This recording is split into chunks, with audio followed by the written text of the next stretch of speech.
ओम नमः शिवाय। हर हर महादेव। वीणा Deepak Soni YouTube channel में आप लोगों का स्वागत है। आज मैं आप लोगों को इस वीडियो के माध्यम से 16 सोमवार व्रत की कथा कहानी सुनाऊंगी। आप सबको पता है सावन का महीना प्रारंभ हो गया है। इसमें अगर आप 16 सोमवार व्रत करते हो तो 16 सोमवार व्रत करने के साथ साथ अगर 16 सोमवार व्रत की कथा कहानी सुनाते हो और सुनाते हो तो आपकी मनोकामना अवश्य पूर्ण होती है। मेरे 16 सोमवार व्रत की पूजा विधि की वीडियो मेरे चैनल पे आ चुकी है। आप वहां से देख लेना कि 16 सोमवार को किस प्रकार हमें भगवान महादेव और माता पार्वती की पूजा करनी है। मैं उसका लिंक डिस्क्रिप्शन में ऐड कर दूंगी। आप लोग वहां से मेरा ये वीडियो जरूर देख लेना। और साथ ही 16 सोमवार व्रत करते हो तो 16 सोमवार व्रत की कथा कहानी भी अवश्य सुननी चाहिए। अब मैं आप लोगों को 16 सोमवार व्रत की कथा कहानी सुनाती हूँ। एक समय की बात है, शिव महादेव और माता पार्वती के साथ भ्रमण करते करते वे मृत्युलोक में अमरावती नाम की नगरी में आ गए। वहाँ के राजा ने बड़ा ही शिव मंदिर बनवाया था, जो कि अत्यंत भव्य एवं रमणीक तथा मन को शांति पहुँचाने वाला था। भ्रमण करते करते समय शिव पार्वती जी भी वहां पर आके ठहर गई। माता पार्वती ने कहा, हे नाथ आओ, आज इस स्थान पर चौरस पासे खेल प्रारंभ हुआ। शिव जी कहने लगे, मैं जीतूंगा। इस प्रकार उनकी आपस में वार्तालाप होने लगी। उस समय पुजारी जी पूजा करने के लिए आए। तब माता पार्वती ने उनसे पूछा, पुजारी जी आप ही बतलाइए, इस खेल में किसकी जीत होगी। पुजारी जी बोले, इस खेल में महादेव जी के समान कोई दूसरा पारंगत नहीं हो सकता है, इसलिए महादेव जी की ही बाजी जीतेंगे।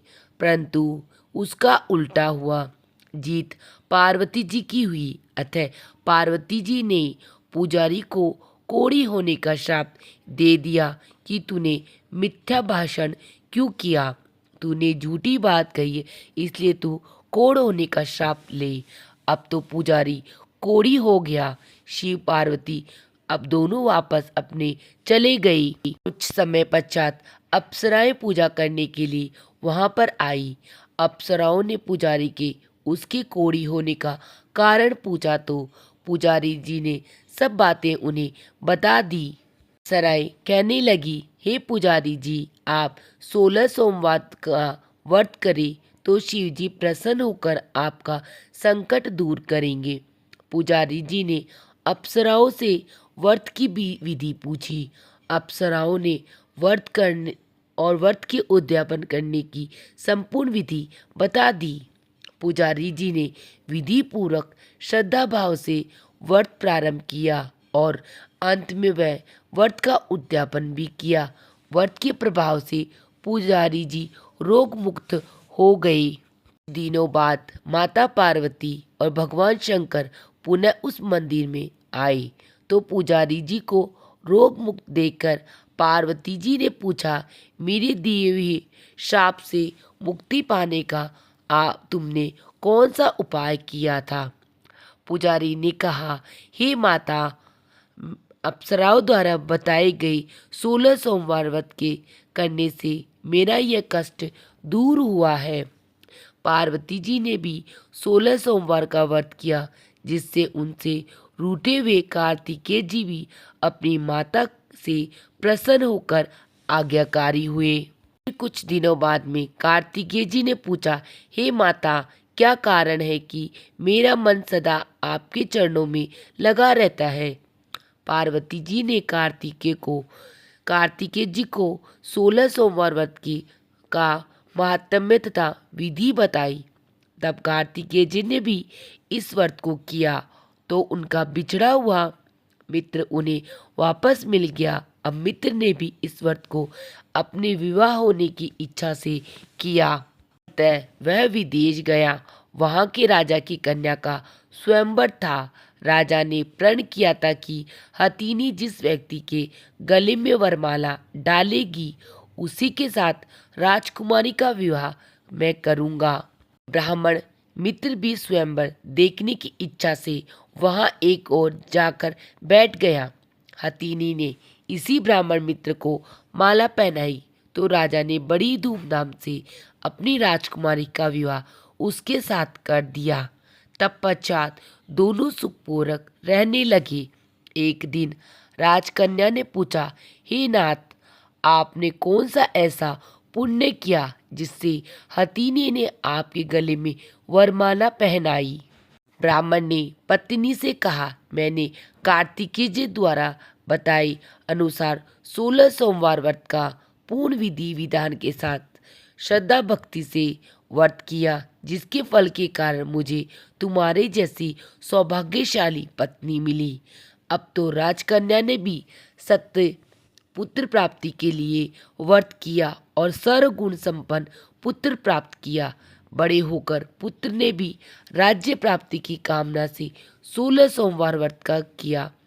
राजा के देवलोक होने पर इसी ब्राह्मण कुमार को राजगद्दी मिली। फिर भी वह इस व्रत को करता रहा। एक दिन उसने अपनी पत्नी से पूछा, सामग्री शिवालय ले चलने को कहा, परंतु उसने पूजा सामग्री को अपनी दासियों द्वारा भिजवा दी।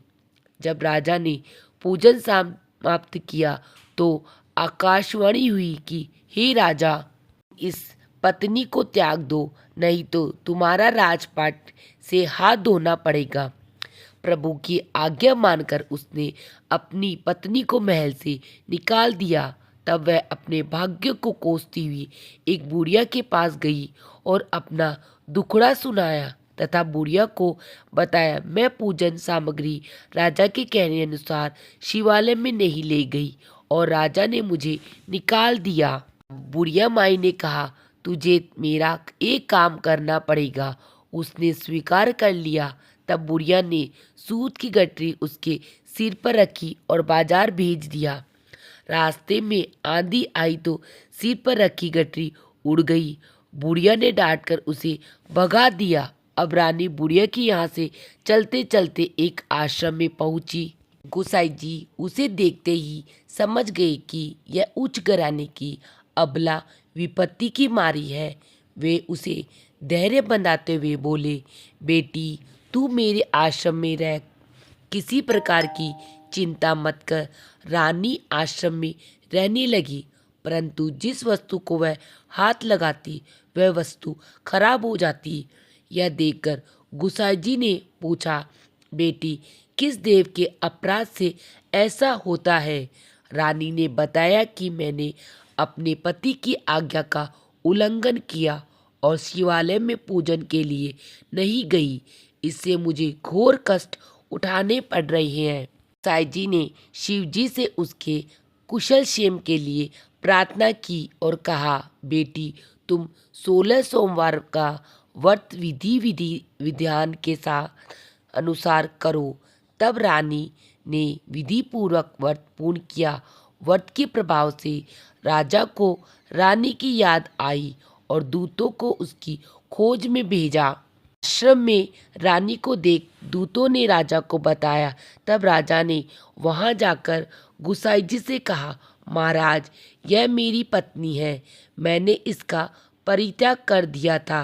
कृपा इसे मेरे साथ जाने की आज्ञा दीजिए। तब शिव जी की कृपा से प्रतिवर्ष 16 सोमवार का व्रत करते हुए वे आनंद से रहने लगी और अंत में वह शिवलोक को प्राप्त हो गई। साथ कथा सुनने वाले, पढ़ने वाले सभी का कल्याण करना। इस प्रकार जो भी व्यक्ति 16 सोमवार व्रत करता है तो वे उसे यह कथा कहानी अवश्य सुननी चाहिए। कहानी सुनने मात्र से हमारी मन की सभी मनोकामना पूर्ण हो जाती है। इसी के साथ मेरी 16 सोमवार व्रत की कथा कहानी समाप्त होती है। आप सबको मेरी कहानी कैसी लगी मुझे कमेंट बॉक्स में हर हर महादेव या ओम नमः शिवाय लिख के ज़रूर बताना। और मेरा वीडियो पसंद आया तो वीडियो को लाइक कर लेना और चैनल को सब्सक्राइब कर लेना, जिससे आने वाली वीडियो का नोटिफिकेशन आप लोगों को मिल सके। वीडियो देखने के लिए आप सभी का धन्यवाद। मिलते हैं नेक्स्ट वीडियो में। हर हर महादेव, ओम नमः शिवाय और आपको सावन महीने की बहुत बहुत शुभकामनाएं।